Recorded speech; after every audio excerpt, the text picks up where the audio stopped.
नमस्कार, मैं हूं आपके साथ अक्षता मौर्य। आप देख रहे हैं न्यूज़ 7 हिंदी। आइए नजर डालते हैं उत्तर प्रदेश की मुख्य खबरों पर। यूपी के हमीरपुर जिले में एक महिला ने अज्ञात कारणों के चलते फांसी लगा ली। जब परिजनों ने उसकी चीख पुकार सुनी तो उसे फांसी के फंदे से उतारकर आनन फानन में इलाज के लिए जिला अस्पताल लेकर पहुंचे, जहां उस महिला की मौत हो गई।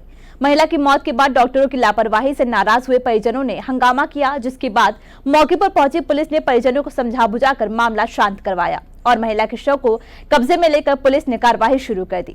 दरअसल ये पूरा मामला सदर कोतवाली क्षेत्र के कांसीराम कॉलोनी का है। यहाँ रहने वाली गुड्डन उम्र करीब 40 वर्षीय पति गुड्डू ने अपने ही घर में दुपट्टे से फांसी लगा ली। उसके चिल्लाने की आवाज जब परिजनों ने सुनी तब वह फांसी के फंदे से उतारकर इलाज के लिए जिला अस्पताल ले जाया गया, जहाँ पर महिला की तड़प तड़प कर मौत हो गई और डॉक्टरों ने उस महिला का समय पर इलाज नहीं किया। महिला की मौत के बाद डॉक्टर से नाराज हुए परिजनों ने अस्पताल में जमकर हंगामा करना शुरू कर दिया, जिसके बाद मौके पर पहुंची पुलिस ने परिजनों को समझा बुझाकर हंगामा शांत कराया और शव को कब्जे में लेकर कार्रवाई शुरू कर दी है।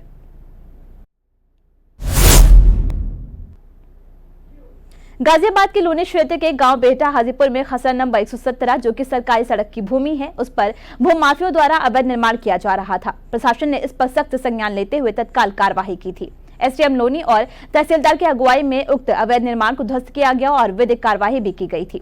हालांकि हैरान की बात यह है कि अब वह माफिया दोबारा निर्माण कार्य शुरू कर चुका है। स्थानीय लोगों के अनुसार कुछ प्रभावशाली दलाल भी इस अवैध निर्माण में सहयोग करते नजर आ रहे हैं। ये सवाल उठता है कि आखिर ये माफिया किसके संरक्षण में इतनी हिम्मत कर पा रहे हैं। खसरा नंबर 117 सार्वजनिक मार्ग से जुड़ी भूमि है, जिस पर किसी भी तरह का निजी निर्माण पूर्णतः गैर कानूनी है। पहले प्रशासन ने इस पर कार्रवाई कर मिसाल पेश की थी, मगर अब दोबारा निर्माण होना प्रशासनिक व्यवस्था पर सवाल खड़े करता है।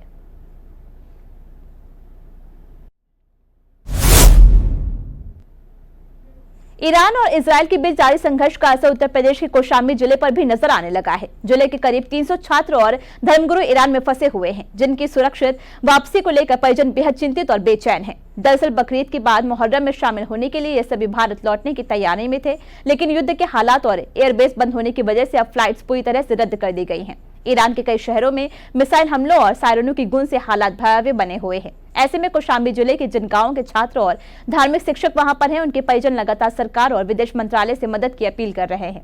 कौशाम्बी के लगभग 300 लोग ईरान में फंसे हुए हैं। युद्ध के बीच छात्र और धर्मगुरुओं के फंसने के उनके परिजन काफी परेशान हैं। मुहर्रम से पहले सभी लोग अपने घर वापस आ जाते थे। अब की बार भी वे सभी वापसी की तैयारी कर चुके थे, लेकिन ऐन वक्त पर युद्ध शुरू हो गया और मिसाइलों की बारिश शुरू हो गई। हमारे घर के लगभग 15-16 लोग वहाँ हैं। 2 हमारे सगे भाई हैं, उनकी फैमिली है, और मामू हैं, उनकी फैमिली है, और एक भतीजा वहाँ पर पढ़ रहा है।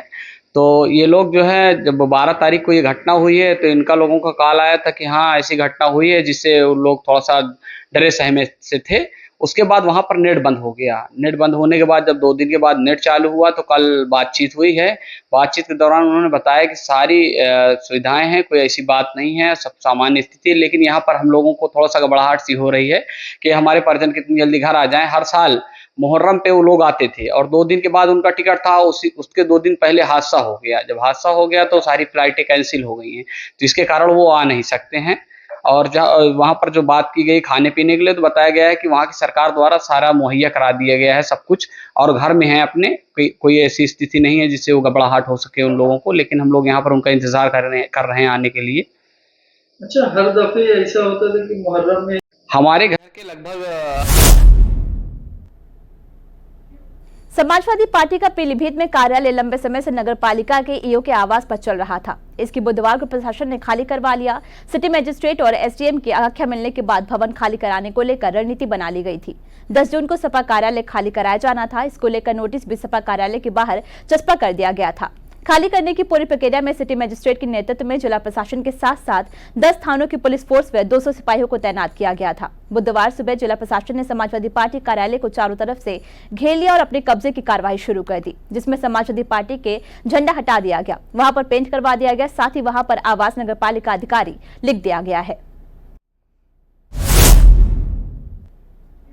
आरओ पेपर लीक प्रकरण में 1 साल से वांछित 1 लाख के इनामी को मंगलवार को एसटीएफ ने गिरफ्तार कर लिया है। आरोपी आयुष पांडे गोशांबी के मंझनपुर से पकड़ा गया है। 2024 से मंझनपुर थाने में दर्ज गैंगस्टर के मुकदमे में पुलिस को उसकी तलाश थी। गैंगस्टर के मामले में इससे पहले 18 आरोपी पकड़े जा चुके हैं। आरोपी आयुष मऊ जिले के रानीपुर थाना क्षेत्र के भनपुरा का रहने वाला है। उसे करवरिया शुगर मिल के सामने मंझनपुर से रात में गिरफ्तार किया गया। एसटीएफ अफसरों का कहना है कि वांछित पुरस्कार घोषित अपराधियों के सक्रिय होने, आपराधिक घटनाओं को अंजाम दिए जाने की सूचनाएं प्राप्त हो रही थी। इस संबंध में डिप्टी एसपी प्रेमेश कुमार शुक्ल के नेतृत्व में लगी टीम को आरोपी के बारे में सूचना मिली थी। पता चला था कि वह कहीं जाने वाला है। एसटीएफ के मुताबिक आयुष ने पूछताछ में बताया कि प्रयागराज में कोचिंग पढ़ाने के दौरान वह एक अन्य कोचिंग में पढ़ाने वाले नवीन सिंह के संपर्क में आया। वहां आरओ की परीक्षा की तैयारी करवाते थे।